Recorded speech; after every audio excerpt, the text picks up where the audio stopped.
Outside Bethlehem's hospital earlier this month, Ismail Hawaja sat sick with grief. The Israelis had killed his wife Huda, he told CBC, with an explosion at their home. As is often the case, his story of abuse by soldiers couldn't be verified. The army had nothing to say, and what was happening inside the refugee camp was off limits to foreign reporters. But not to the Israeli media.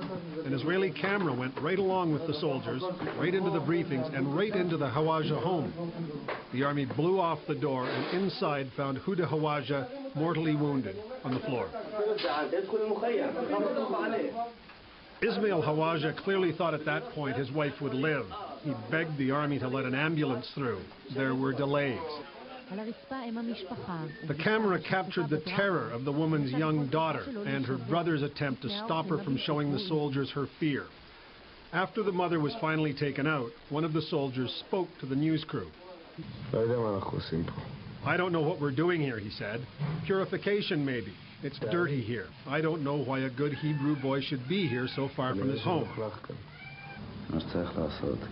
Another soldier said he approved of the operation and that it really wasn't so bad. The soldiers then tore the house apart, evidently looking for weapons. In another scene, a girl begged soldiers not to demolish her home's wall, but in vain. Soldiers commonly smash walls to get into adjacent houses. This tape was actually not supposed to be aired. The arrangement is this. All three networks here agree that if the army doesn't like what's filmed, the footage is never broadcast. In this case, the army decided this tape was too embarrassing, too damaging, so it ordered it shelved. But this past weekend, Israel's Channel 2 decided to break the embargo, and the army and the government and a lot of viewers did not like what they saw. So, on the one this side, Israeli official, who strongly condemns Palestinian censorship, had this to say. I would have expected, a little bit more, I would call it self-censorship on the part of the Israeli media. Israel's second biggest newspaper splashed it all over page 1 today under the headline, "Gaffe."